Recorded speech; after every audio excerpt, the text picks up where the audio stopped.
क्योंकि वो भारतीय सिस्टम से ज्यादा, भारतीय जुडिशरी से ज्यादा, भारत की अदालतों से ज्यादा, भारत की एजेंसियों से ज्यादा विदेशी एजेंसी, विदेशी ताकतों और विदेशी सिस्टम पे भरोसा करते हैं।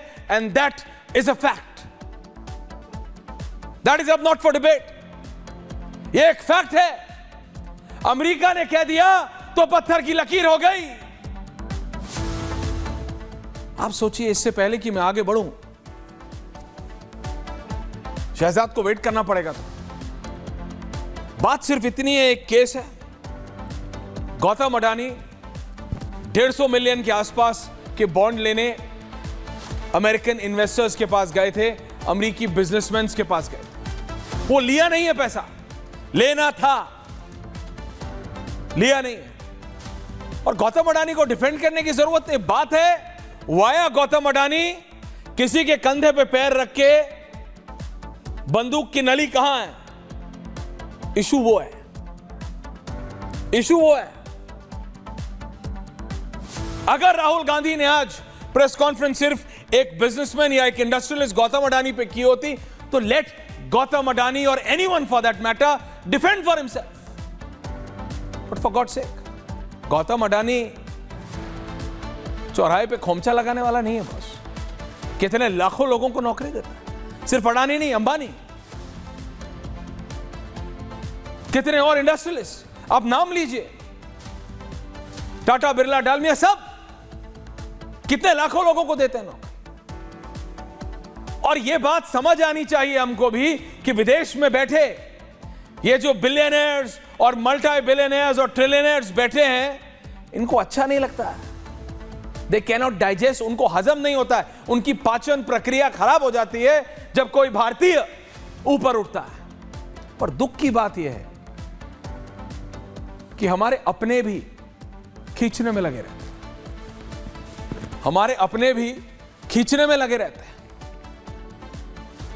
दर्शकों, ये जो हुआ है, ये ट्रू एग्जाम्पल है, इट्स ए क्लीन एग्जाम्पल कि जब राजनीति और कूटनीति, जब राजनीति और कूटनीति मिलते हैं तो बलि मांगते हैं। सुनकर भौचक्के मत हो जाइएगा, हैरान मत होइए, डोंट बी फ्लैबरगास्टेड। लेकिन जब राजनीति और कूटनीति मिलते हैं तो किसी ना किसी की बलि चढ़ती है।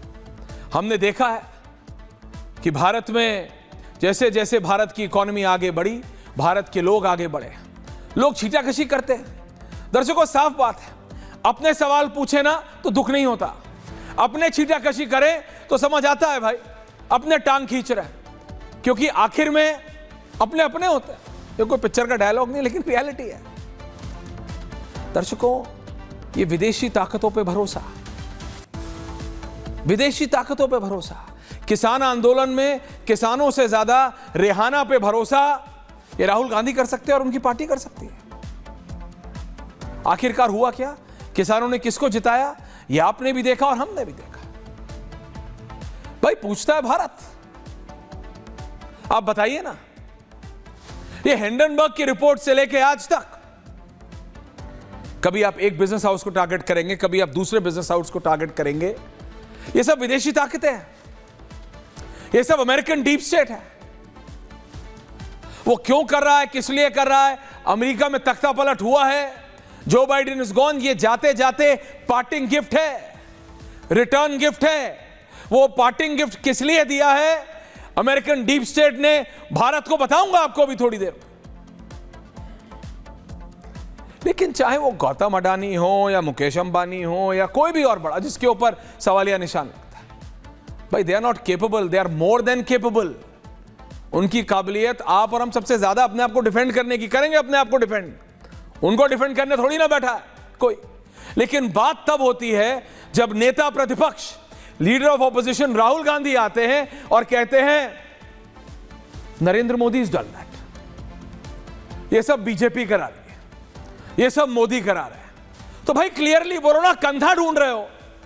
ये बोलचाल की भाषा में आप और मैं दर्शकों दोनों समझते हैं कंधा किसे कहते हैं। ये राहुल गांधी को अगर गौतम अडानी का कंधा चाहिए तो बता दो भाई कि कंधा है। किसी के कंधे पे रख के बंदूक चलानी है तो बताओ कि अडानी और अंबानी के कंधे पे बंदूक रख के मोदी को टारगेट करना है, वहां मुझे प्रॉब्लम होती है। अडानी और अंबानी ओवरनाइट बने हैं क्या? 14 से पहले अंबानी और अडानी एग्जिस्ट नहीं करते थे क्या? बताइए ना, बताइए ना। अहमद पटेल, स्वर्गीय अहमद पटेल जो चले गए, बोलना नहीं चाहिए, लेकिन कांग्रेस के बड़े बड़े नेता से क्या नहीं मिलते थे? अंबानी अडानी, आप किताबें पढ़िए, लोगों से बात कीजिए उस समय के अंबानी परिवार को सपोर्ट, बिजनेस में सपोर्ट, किस तरह से सपोर्ट, पॉलिसी चेंजेस, ये सब क्या बीजेपी ने किया था क्या? किसके कहने पे किया था, किसने किया था, सबको पता है। लेकिन आज बात बाहरी ताकतों की हो रही है। ये बाहरी ताकतों की मदद से जो भारत के प्रधानमंत्री पे लालछन लगाना या एलिगेशन लगाने की कोशिश हो रही है, इज इट राइट? और क्या अभी भी हम देख नहीं पा रहे हैं दर्शकों? क्योंकि मैं सिर्फ इतना कह रहा हूं कि गौतम अडानी, ये जो अब ये श्रृंखलाबद्ध तरीके से देखिएगा, अमेरिका के राष्ट्रपति जो बाइडेन थे, दीपक दादा, बांग्लादेश में तख्ता पलट होता है। शेख हसीना को भारत ऑफिशियली नहीं, लेकिन last known position of Sheikh Hasina Delhi का हिंडन एयरबेस था। उसके बाद क्या है मुझे नहीं पता, वो भी एक सवाल है, पूछता है भारत। लेकिन बात इतनी है, वहां पे नए नेता आते हैं बांग्लादेश में, आते ही मदद मांगते हैं किससे? गौतम अडानी से, कि भाई हमें कंसेशन दे दो। भाई आप और हम दुकान में जाके कंसेशन मांगते हैं? देश एक भारतीय इंडस्ट्रियलिस्ट से कंसेशन मांग रहा था, गौतम अडानी ने मना किया बांग्लादेश को कि भाई मैं रियायत नहीं दे सकता, मेरा आपसे एक बिजनेस डील हुआ था, करो। बांग्लादेश ने ऑफिशियली या अनऑफिशियल चैनल से भारत सरकार से कनेक्ट किया कि भाई आपके देश के इंडस्ट्रियलिस्ट से बात कीजिए।